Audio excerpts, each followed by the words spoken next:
சூழலையும் சமாளித்துக் கொள்கிறார். இதையெல்லாம் இன்றைய இளைஞர்கள் சிந்தித்து பார்க்க வேண்டும்.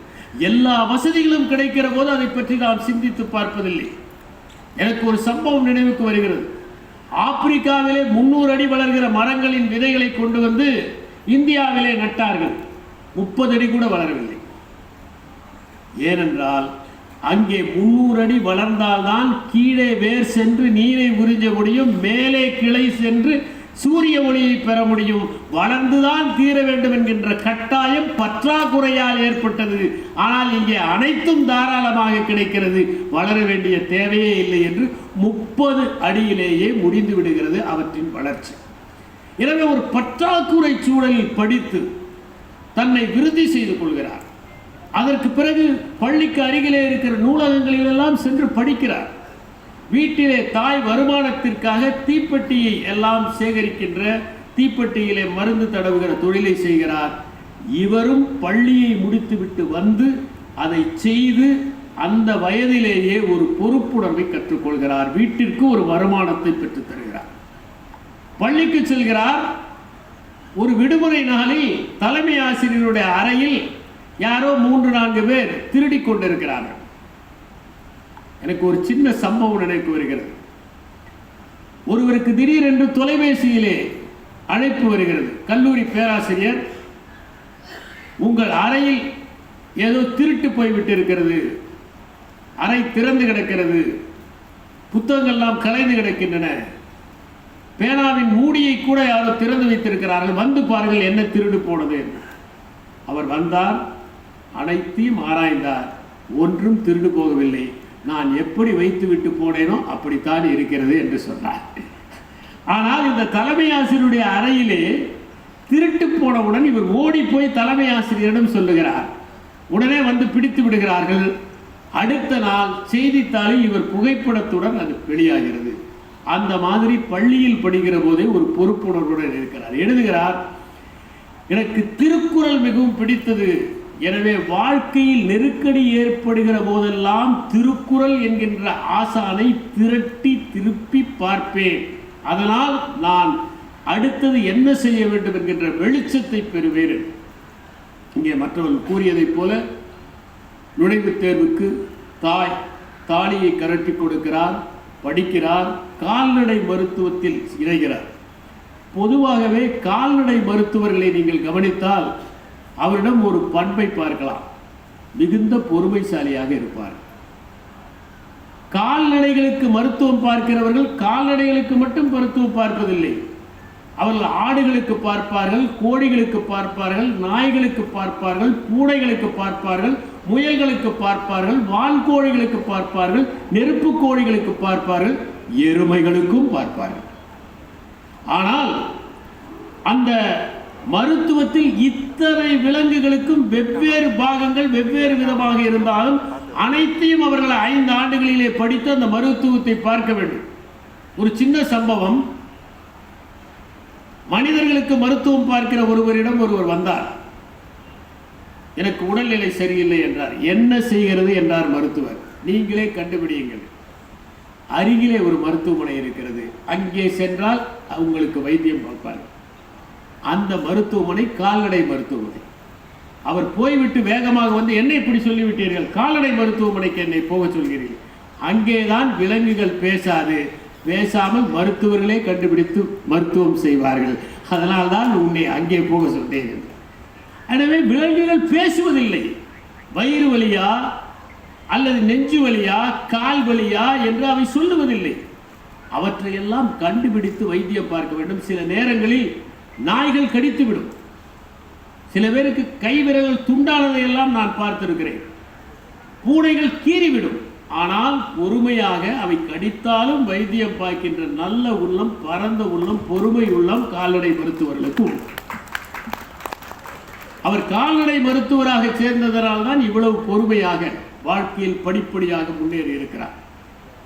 அவருடைய ஆளுமை தேர்விலே நடந்த ஒரு சம்பவத்தை குறிப்பிடுகிறார். அது நேர்காணல் அல்ல, ஆளுமை தேர்வு என்று அடுத்த பதிப்பில் மாற்றிவிடுங்கள். அந்த ஆளுமை தேர்விலே ஒரு கேள்வி கேட்கிறார்கள். நீங்கள் தேனிலவிற்கு எங்கே சென்றீர்கள்? கேட்கிற கேள்வியா இது? இதை போய் கேட்கலாமா? இப்படி ஒரு கேள்வி கேட்கிறார்கள். அதற்கு இவர் சொன்ன பதில், நான் மட்டும் எப்படி முடிவு செய்ய முடியும்? என்னுடைய வருங்கால மனைவியிடம் கேட்டுதான் நான் முடிவு செய்வேன் என்று ஒரு நல்ல பதிலை சொல்லியிருக்கிறார்.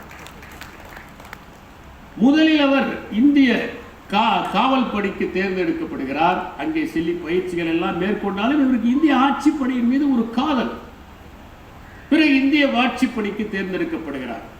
இப்படி 10 ஆண்டு முயற்சியின் பலனை நான் அடைந்தேன் என்று குறிப்பிடுகிறார். அங்கே திவ்யா என்கிற பெண்ணை பார்க்கிறார். இவருக்கு பிடித்து போய்விடுகிறது. அந்த பெண்ணிடம் எப்படி சொல்வது என்கின்ற ஒரு கூச்ச சுபாவம். அந்த பெண்ணை பார்த்து பொறுமையாக, நான் உங்களை விரும்புகிறேன், நாம் திருமணம் செய்து கொண்டால் நன்றாக இருக்கும் என்று சொல்கிறார்.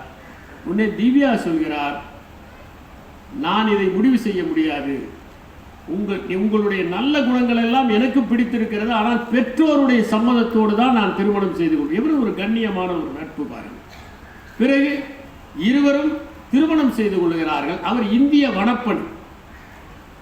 அவர் கர்ப்பமாக இருக்கிற போது இந்த தேர்வை எழுதலாமா வேண்டாமா என்கிற போது நீ எழுது என்று கட்டாயப்படுத்துகிறார். எங்குமே பயிற்சிக்கு செல்லாமல் அங்கேயே எழுதி சின்ன குழந்தை, பிறந்த குழந்தையை விட்டுவிட்டு அவர் பயிற்சிக்கு செல்கிறார். இந்திய ஆட்சி பணி அவருக்கு கிடைத்து விடுகிறது. இப்படி வாழ்க்கையில் பல போராட்டங்களுக்கு இடையே அவர் படிப்படியாக முன்னேறியதை எல்லாம் இந்த நூலிலே எழுதியிருக்கிறார். முதலிலே பட்கல் என்கின்ற ஊரில் அவருக்கு சார் ஆட்சியராக பணி கிடைக்கிறது. அங்கே போவதற்கு முன்னால் இவருக்கு வேறொரு ஊருக்கு ஆணை முதலிலே கொடுக்கப்படுகிறது. ஆனால் அங்கே போவதற்கு முன்னாலேயே ஒரு மாற்றல் வந்து விடுகிறது.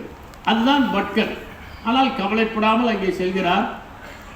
வந்தவர்கள் மனு கொடுக்கிறார்கள். கன்னட மொழியிலே இருக்கிறது. கன்னடம் இவருக்கு தெரியாது. பிறகு கன்னடத்தை கற்றுக்கொள்கிறார். கன்னடத்தில் நல்ல புலமையை பெறுகிறார். மக்களுடைய பிரச்சனைகளை எல்லாம் சந்திக்கின்றார். நமக்கெல்லாம் பெல்லாரி என்றால் நினைவுக்கு வருவது வெங்காயம்தான்.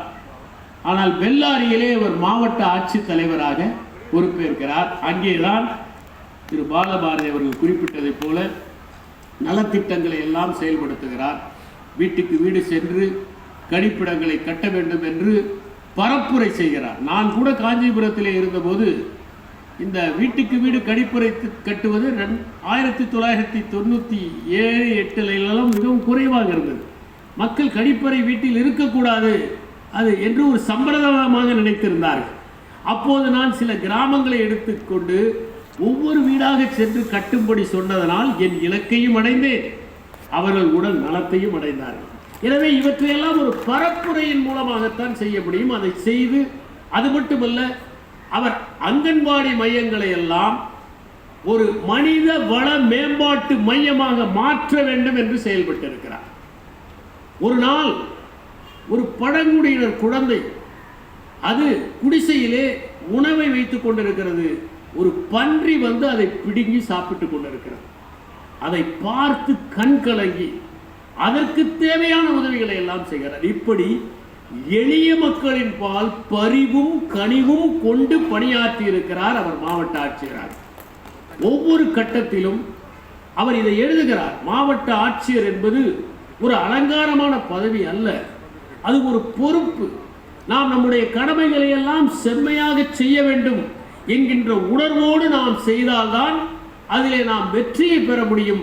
அதனால் அந்த பணி என்பது மக்களுக்கு சேவையாற்றுகிற ஒரு பணி என்பதை உணர்ந்து நான் ஒவ்வொரு கட்டத்திலும் எளிய மக்களுக்காக பணியாற்றினேன் என்று எப்படியெல்லாம் அவர் பல நலத்திட்டங்களை எல்லாம் செயல்படுத்தினார் என்பதை எழுதியிருக்கிறார். இறுதியாக இளைஞர்களை பார்த்து நீங்கள் உங்களுடைய திறமைகளை வளர்த்து கொள்ள முடியும், ஆங்கிலத்தை வளர்த்து கொள்ள முடியும். தன்னம்பிக்கை இருந்தால் நீங்கள் எளிய பின்னணியில் இருந்தால் கூட உங்களை மேம்படுத்திக் கொள்ள முடியும். நூல்களை வாசியுங்கள், உங்களை மேம்படுத்திக் கொள்ளுங்கள், கடின உழைப்பை சிந்துங்கள், உங்களுக்கு தோல்வி வந்தால் கலங்காதீர்கள் என்று இறுதியாக தன்னுடைய வாக்கு மூலமாக இளைஞர்களுக்கு தெரிவிக்கிறார். இதுதான் நூலினுடைய சார். இந்த நூல் எதனால் சிறப்பு பெறுகிறது என்றால், ஒரு மனிதன் எப்படி படிக்க வேண்டும் என்று மட்டும் சொல்லி இருந்தால் இந்த நூல் ஒரு சாதாரணமான நூலாக ஏற்கனவே வந்த நூல்களை சாயலாக இருந்திருக்கும். ஆனால் தான் எப்படியெல்லாம் சிரமப்பட்டோம் என்கின்ற சுயசரித குறிப்புகளை சிறிதும் மிக இல்லாமல், சிறிதும் பெருமிதம் இல்லாமல், மிகுந்த தன்னடக்கத்துடன், மிகுந்த பணிவுடன் இந்த நூலிலே அவர் பதிவு செய்திருக்கிறார். எப்போதுமே மனிதர்களிடம் குறைவாக இருப்பது நன்றி உணர்வு. நாம் யாரையாவது முன்னுதாரணமாக கொண்டாலோ, யாருடைய தாக்கத்தினால் உயர்ந்தாலோ அதையெல்லாம் நாம் வெளியே சொல்வதில்லை. தனிப்பட்ட முறையில் வந்து சொல்வார்கள், நீங்கள் எனக்கு வழிகாட்டினீர்கள் என்று. ஆனால் ஒரு அவையின் முன்னால், அனைவரின் முன்னால் அதை சொல்ல மாட்டார்கள். ஆனால் இவர் நூலின் தொடக்கத்திலேயே யார் யார் இவர் மீது தாக்கத்தை ஏற்படுத்தினார் என்பதை சொன்னதோடு பல இடங்களில் சில ஆளுமைகளை இவர் குறிப்பிட்டு சொல்லியிருக்கிறார். இந்த நன்றி அறியும் உணர்வு தான் இவரை இந்த நிலைக்கு கொண்டு வந்திருக்கிறது என்று நான் கருதுகிறேன். எந்த மனிதன் நன்றி உணர்வோடு இருக்கிறானோ அவன் சாதனைகளை எளிதில் அடைந்துவிட முடியும். ஏனென்றால் சிசுரோ குறிப்பிடுவதைப் போல எல்லா நற்பண்புகளுக்கும் தாய் நன்றியுணர்வுதான். நன்றியுணர்வு இல்லாத மனிதனிடம் எதையும் பார்க்க முடியாது. தாரோஷிகா காப்பாற்றிய மாலிக் ஜீவன் என்பவனே தாரோஷிகாவை காட்டிக் கொடுத்து விடுகிறான். வரலாறு என்பது வர்க்க தகராறு ஒரு பக்கம், இன்னொரு பக்கம் துரோகங்களின் தொகுப்பாகவும் இருப்பதை நாம் பார்க்கிறோம். ஒரு வகையில் பார்த்தால் எளிய மக்களுக்கு செய்வதும் ஒரு துரோகம் தானே, அந்த வகையில் ஒரு துரோக தொகுப்பாகவும் இருக்கிறது.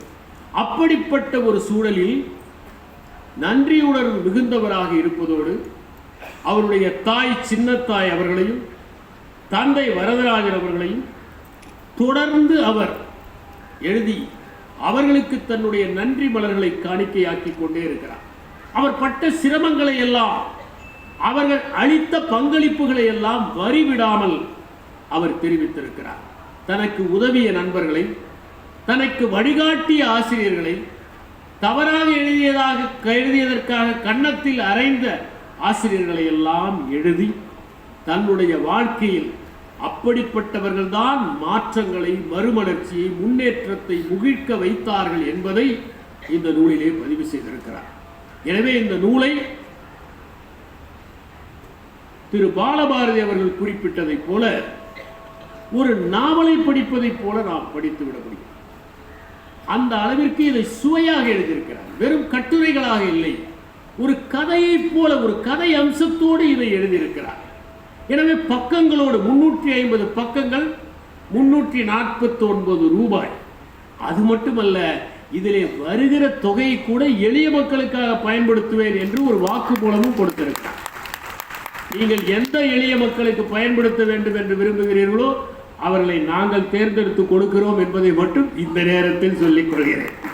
எனவே அப்படி இந்த நூலை ஒரு சுவையானதாக அவர் எழுதியிருக்கிறார். ஒவ்வொரு தலைப்பும் ஒரு கவிதை தரத்தோடு இருப்பதையும் நான் படிக்க முடிகிறது. அவரிடம் ஒரு புனைவு எழுத்தாளர் இருக்கிறார் என்பதை புரிந்து கொள்ள முடிகிறது. இப்போது நான் வெளியிட்டிருப்பது கருவிலிருந்து கலெக்டர் வரை. இன்னும் 15 ஆண்டுகள் கழித்து நான் வெளியிடப் போவது கலெக்டரிலிருந்து தலைமைச் செயலாளர் வரை. நன்றி.